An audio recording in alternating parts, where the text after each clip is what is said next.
One of my COVID projects was this painting right here. I used some drywall spackling and some paint to just create these flowers on a canvas that I had thrifted. This project definitely did not turn out the best. It definitely has a bunch of cracks and other things like that. So today I'm going to test my painting skills to see if I can recreate these, but this time with the correct supplies. For supplies, I am just grabbing a bunch of paintbrushes. These are just some cheap ones I got off of Amazon, but I'm also using these plastic spatulas because I loved using these to create the petals last time, and I think they will work perfectly here. And for the petals, I am going to be using modeling paste, which is what you're actually supposed to use for 3D art. First things first, I am going to go ahead and remove all of the old flowers. You can see it was actually not that difficult. They did not stick whatsoever. So thankfully, all I had to do was just pick at them and they came off. The hardest part was trying to keep the canvas still. So I was like, you know what, maybe I could just use a piece of tape and just stick it to the table, and it actually worked. It held the painting in place, although I would have probably gone for something a little bit stronger. At this point, I realized that I had forgotten to take a photo of the painting, that way I could recreate it, so I went ahead, grabbed my iPad, and took the photo. Luckily, I had only removed one flower at this point, so now all I had to do was remove the rest. And this part is not testing my painting skills whatsoever, but I did want to include the clip to just show me removing it, and because it's kind of low-key satisfying. At least it was for me. I mean, look at how easily this flower popped off. Like, it literally just came off so quickly. The thinner flowers definitely did not come off as easily, and I probably should have soaked them with water before I tried to scrape them off. One thing I didn't realize as I was doing this is that the previous leaves left pretty big dents in the canvas, and I'm not really sure how or why. Maybe as they were drying, they kind of crimped the canvas, but I went ahead and cleaned up the mess, and now it's time to start painting.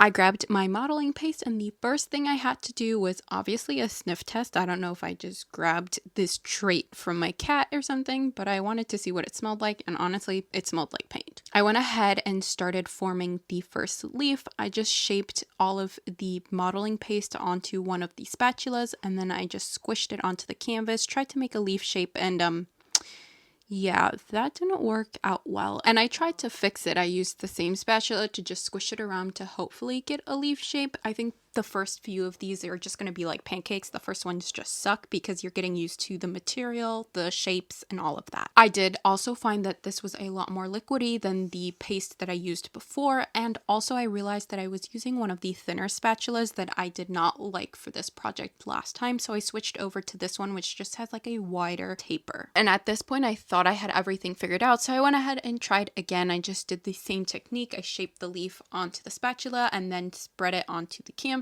And yeah, it just didn't work again. But I went ahead and just used the spatula to just maneuver it a little bit more, and it started to get somewhere. I don't know what my inspiration is for these petals, but I wanted them to be a little bit wider than what it originally had been, so I just went in and just tried to smooth it out and flatten it a little bit more. I kept at it for about another 5 minutes on this one petal of like 50. So at some point I was just like, you know what, that is good enough. Let's move on to the next petal because my camera's battery is going to die before I can finish this. And you know what, that second petal was probably worse than the first, but I went ahead again trying to smooth out the edges to make the curves proper, make the points well. I don't know the technique names, by the way. I just went in and tried to work on it a little bit more. I don't even know what you would even call this technique or this art. I just saw an image of something I wanted and was like, you know what, I could DIY that, maybe, possibly. Anyways, I went in, tried to get that third petal in.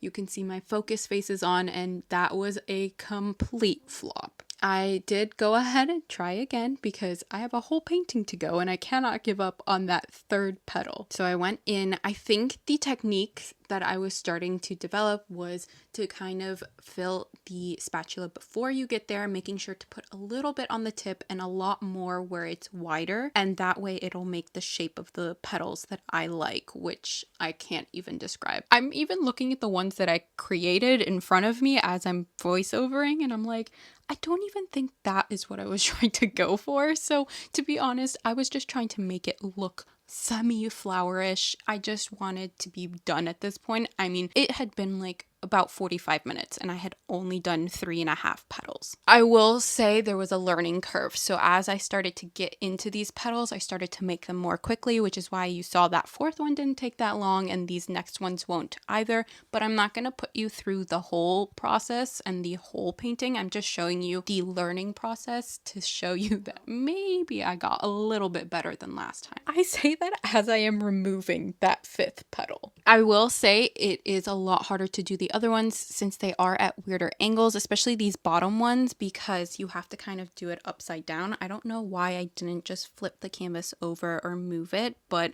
I didn't feel like moving that tape, I guess. Even though I was upside down, those last petals took me a lot less time, and I think they turned out a little bit better than the initial ones, so maybe doing them upside down is the way to go for me. I went ahead and finished the petals on that first flower and moved on to the second one. I'm not going to do the centers until they start to dry up first because A, I don't really want to mess up the petals, and B, I had no idea what I was going to do for the centers this time. I just went through and started adding the petals on that smaller one. I will say the smaller the flower, the more difficult it was, but I think this one actually turned out so much better than the other one and was kind of more of the vision I was going for. So smaller flowers definitely were a lot more difficult, but so were ones that were next to each other. There was A, finding out the placement of where you wanted them to be, and B, just making sure you didn't accidentally smush the other flowers. I was not waiting for each one to dry as I went and added the next ones, so there was definitely some times where my hands hit the other flowers or the spatula accidentally bumped into them. I went ahead and added the remaining flowers, and you could tell it took forever because it got so dark in my room. I'm just kidding. It was storming outside. It only took me a couple of hours in total. It finally had come time to face my fears and to do the centers of the flowers. I was just going to pipe them with a random sandwich bag, so I added in some modeling paste into the baggie and then cut the corner off. I was at the point of the project where I was like, I just want to be done, so I didn't even research or think about what I wanted the centers to look like. I just started piping little circles in the middle and just hoped for the best. And honestly, I wish I did take that pause and research them because these are ugly. And I mean no offense to the artist at all, but I think they could have done a little research. I think what I was trying to do is fill them in and then eventually I would shape them. But as I was filling them in, I realized gravity was not on my side and it was starting to droop because it's a really heavy modeling paste. I did just keep going and just started to fill them in slowly and try to account for the gravity by putting it a little bit higher. The other thing I could have done, which I don't know why I didn't do in the first place, was move the canvas and put it flat. But regardless, I didn't, and I went on and continued filling the rest. I'm also noticing as I'm voicing over that I was looking at it from an angle, so some of these are not centered. And I just kept going. I just kept adding it, and I added it to all of the circles, and at this point I was like, ugh, this ugly. So I went ahead and just used the spatula to just kind of scrape it to see if maybe I could shape it better, and yeah, from my face you can see I do not like the way that this was going. Any sane person would have just stopped right here and gone and researched it a little bit or thought about it, but although the clips make it look like I just moved on to the next one, I saved you guys the anxiety from watching the rest of it. I did just go in and add a little bit to the rest. I started to notice that if I put less paste, I think I liked it more, so that's what I did for the rest of these. After I was semi-satisfied with my work, I went ahead and went in with the spatula to just clean up any of the gunk that had gotten on the white space of the canvas, and that's when I realized, oops, I got this stuff on my pants. And normally with drywall paste, you would just scrape it off and it would come off, but this stuff has paint in it, so I tried acetone, and I tried to remove it, and thankfully it did, because these were my favorite pants. I don't know why I was painting in my favorite plants, don't ask me, sometimes logic goes out the door. Anyways, it came off, and so then that sparked some thoughts. I was like, why don't I try to use the acetone on the canvas to remove any of the gunk that was already dried up? So I took a cotton swab, dipped it into the acetone, and started to very gently rub off all of the excess goo. And it definitely works for it if it's not fully dry, and it worked really, really well for the spackling. But once that new modeling paste was completely dry, it kind of just didn't come off. I wanted to give it a couple of hours to dry, so this is what it is looking like then.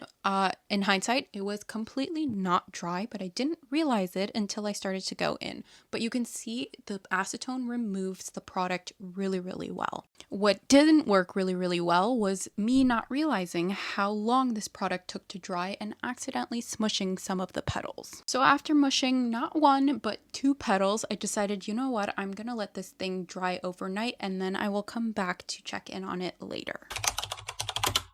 This is what the painting is looking like that next day, and you can really see all of those imperfections on the canvas, and today I'm going to really focus on removing them. I tried to switch over to makeup sponges because I thought maybe those would work better. But I will soon find out that after adding acetone to a makeup sponge, although it does a really good job at soaking it and holding more product, it disintegrates almost immediately. I mean, I was trying to rub stuff off and it was just not coming off. And then when I would check the sponge, there was no product on it whatsoever and there were holes and crumbles. So I went ahead and just tossed the idea of trying to remove things, and then I was like, let me go in with the same paint that I used on the canvas to just cover the mistakes up. I went in with a thin angled brush and just used it to very carefully paint around the petals and just cover up all of the imperfections, but try not to touch the petals. I contemplated painting the flowers, but I was like, you know what, I've taken enough risks with this DIY for now. I'm just gonna leave it as is and maybe I'll come back to it a different day. Now for testing if my skills actually improved, comparing them side by side, you can see the petals are a lot better and they're not cracked. I'm not sure if that's because my skills improved or if because I used the correct product, but I'll let you decide.